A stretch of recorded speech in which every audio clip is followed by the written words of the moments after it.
Free fire বা পাবজির মতন high graphics গেমগুলো খেলার জন্য একটি ভালো মোবাইল কিনতে চাইছেন? হ্যাঁ। আর আপনার বাজেট মাত্র 30,000 টাকার মধ্যে? আরে হ্যাঁ ভাই হ্যাঁ। তবে এখনই সিট বেল্ট বেঁধে নিন, কারণ আজকের ভিডিওতে আমরা 30,000 টাকার মধ্যে দুর্দান্ত একটি গেমিং ফোনের রিভিউ করতে চলেছি, যার নাম হলো না বলবো না, তার আগে লাল রঙের সাবস্ক্রাইব বাটনটি এখনো দাবিয়ে দিন। বাহ, সাবস্ক্রাইব করে দিয়েছেন। তো সেই ফোনটির নাম হচ্ছে Iqoo Neo 7। তো এখন আমরা দেখে নিচ্ছি Iqoo Neo 7 ফোনটা কতটা ভালো গেমিং ফোন এবং এই ফোনটার বাদবাকি পারফরমেন্সগুলো কেমন, আর ফোনটা ভ্যালু ফর মানি হবে কি, সবগুলো জেনে নেবো আমরা আজকে এই ভিডিওতে। তো বন্ধুরা, আপনারা দেখলেন টেকটিক্স বাংলা, আমি দীপঙ্কর, আর সমালোচনা করে আজকে ভিডিও শুরু করছি। তো ওয়েলকাম বন্ধুরা, আশা করছি আপনারা সবাই ভালো আছেন। তো অলরেডি Iqoo Neo 7 এই ফোনটা ভারতের ই-কমার্স ওয়েবসাইট অ্যামাজনে 16 ফেব্রুয়ারি থেকে বিক্রি শুরু হয়ে গেছে, যার 8GB 128GBর দাম রাখা হয়েছে ভারতীয় টাকায় 29,999 টাকা, অর্থাৎ 30,000 টাকা, যেটিকে ডিসকাউন্টের মাধ্যমে আপনারা পেয়ে যেতে পারেন 28,499 টাকা। আর Iqoo Neo 7 এই ফোনটাকে যদি আপনারা প্রথমে দেখেন তাহলে আপনারা বলবেন ওয়াও, হ্যাঁ, একদম প্রিমিয়াম লুকে আমরা এই ফোনটাকে দেখতে পাচ্ছি। ফোনটির সামনে 5 হোলের ডিসপ্লে পেয়ে যাচ্ছেন এবং এর ব্যাক এবং ফ্রেম পলিকার্বনেটের তৈরি, আর প্লাস্টিকের তৈরি হলো এই ফোনটিতে হাই কোয়ালিটির প্লাস্টিক ইউজ করা হয়েছে। এর ব্যাক পুরোপুরি ম্যাট ফিনিশ, আর ফোনটির চড়া আমরা খুব সরু পেয়ে যাচ্ছি, মাত্র 7.7 mm এর চড়া। আর এই ফোনটির ওজনও খুব হালকা, মাত্র 193 গ্রাম এর ওজন। আর এই ফোনটিকে আমরা দুটো কালারে দেখতে পাচ্ছি, একটি কালো এবং অপরটি নীল। দুটো কালারই আমার কাছে ইউনিক লেগেছে। আপনাদের কোন কালারটি পছন্দ হয়েছে অবশ্যই কমেন্ট করে জানাতে পারেন। ঠিক আছে, ওভারঅল 30,000 টাকার মধ্যে এই ফোনটিকে আমরা যথেষ্ট আকর্ষণীয় লুকে এবং ভালো ডিজাইনে দেখতে পাচ্ছি। আর এই ফোনটির সফটওয়্যার এক্সপিরিয়েন্স যদি বলি তাহলে এখানে অ্যান্ড্রয়েডের লেটেস্ট ভার্সন অ্যান্ড্রয়েড 13 দেখতে পারবেন, এবং এখানে ভিভোর নিজস্ব customize UI fun touch OS আপনারা পেয়ে যাবেন, এবং কাস্টমাইজেশনের ফলে কিছু প্রি ইনস্টল অ্যাপ আপনারা পেয়ে যাবেন, তবে সেগুলোকে অনায়াসে আনইনস্টল করতে পারবেন। এই জিনিসটি ভালো কাজ করেছে Iqoo। এবং এর পরিসরে যদি কথা বলেন তাহলে এখানে ওয়ার্ল্ডের বেস্ট প্রথম 4 nanometer পরিসর এখানে আমরা দেখতে পাচ্ছি, যার নাম মিডিয়াটেক ডায়মেনসিটি 8200। আর এই প্রসেসরটি স্ন্যাপড্রাগন 778G বা 788G প্রসেসরের চেয়েও বেশি পাওয়ারফুল, অর্থাৎ এই প্রসেসরটির অনুরোধ করে আমরা পেয়ে যাবো 8,90,000-এর উপরে। হ্যাঁ, আরও চমকে যাবেন যখন আপনারা জেনে যাবেন এখানে রম এবং র্যাম কি ইউজ করা হয়েছে।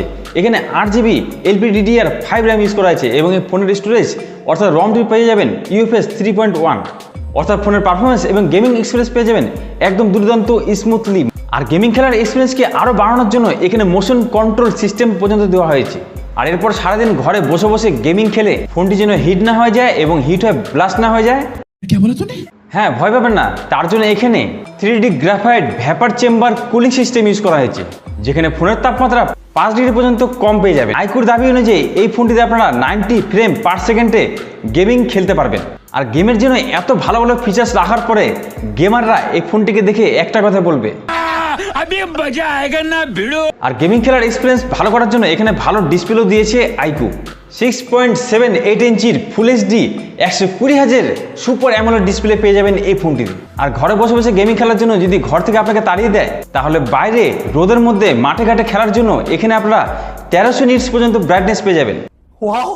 আর ডিসপ্লেতে HDR10+ও সাপোর্ট পেয়ে যাচ্ছেন, অর্থাৎ এক কথা দুর্দান্ত ডিসপ্লে পেয়ে যাবেন Iqoo Neo 7 ফোনটিতে। আর গেমিং এর সাউন্ড প্লাস এন্টারটেইনমেন্টের জন্য আপনাকে একটি ভালো স্পিকারও দরকার, সেটিও Iqoo দিয়েছে এই ফোনটিতে। এখানে ডুয়েল স্টোরেজ স্পিকার সাউন্ড পেয়ে যাচ্ছেন, অর্থাৎ ফুল এন্টারটেইনমেন্ট প্যাকেজে এই ফোনটি আসতে চলেছে।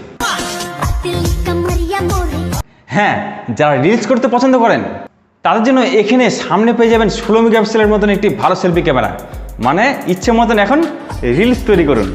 আর এর ব্যাকে মেন ক্যামেরাটিও রাখা আছে দুর্দান্ত 64 মেগাপিক্সেলের OIS সেন্সর যুক্ত ক্যামেরা পেয়ে যাচ্ছেন, অর্থাৎ ফটো এবং ভিডিওতে স্টেবিলাইজেশন দুর্দান্ত পেয়ে যাবেন।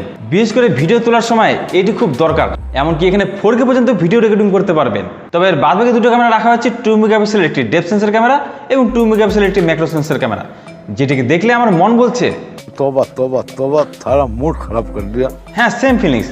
অন্তত এত দামি একটি ফোনে আল্ট্রা ক্যামেরা তারা দিতে পারতো, এই জিনিসটি কিন্তু খুব মিসিং লাগছে আমার কাছে।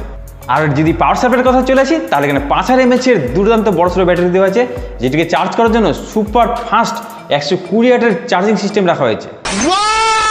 মানে ফোনটিকে চার্জে বসিয়ে 10 মিনিট পর যখন ওয়াশরুম থেকে আপনি আসবেন ততক্ষণে ফোনটি 50% চার্জ পেয়ে যাবেন এবং আবার গেমিং খেলতে বসে যাবেন। মানে বয়েস বলে কথা, চালাও থিমটা।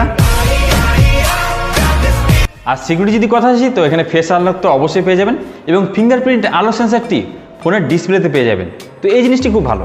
তো ওভারঅল 30,000 টাকার মধ্যে একটি ভালো গেমিং ফোন যারা খুঁজছিলেন তাদের জন্য এই ফোনটা কিন্তু একদম বেস্ট, এবং ওভারঅল পারফরমেন্সও পাবেন বেস্ট কোয়ালিটির। তবে যারা একটি ক্যামেরা সেন্ট্রিক ফোন খুঁজছিলেন তাদের জন্য এই ফোনটি একদমই নয়। আপনার প্রায়োরিটি যদি ক্যামেরা হয় তাহলে আপনারা 30,000-এর মধ্যে স্যামসাং বা অপো রিয়েলমির কিছু ফোনগুলোতে ভালো ক্যামেরা পেয়ে যাবেন, আপনারা সেই ফোনগুলো কিনতে পারেন। আর আরেকটি কাজ করতে পারেন, এই ধরনের ভিডিও পছন্দ হলে টেক টিপস বাংলা চ্যানেলটিকে এখন সাবস্ক্রাইব করে রাখুন, তার পাশে বেল আইকনটি ক্লিক করে নোটিফিকেশন অল করে রাখুন, যাতে এই ধরনের টেক রিলেটেড ভিডিও আসলে আপনি সবার নোটিফিকেশন পেয়ে যান। তো ভিডিওটি ভালো লাগলে অবশ্যই একটি লাইক দিয়ে যেতে পারেন এবং আপনাদের কোনো মতামত থাকলে অবশ্যই কমেন্ট করতে পারেন। আজকে ভিডিও এখানে কিছু বন্ধুরা দেখাবে আপনাদের সাথে নেক্সট কোনো ভিডিওতে। আজকে টাটা, বাই বাই।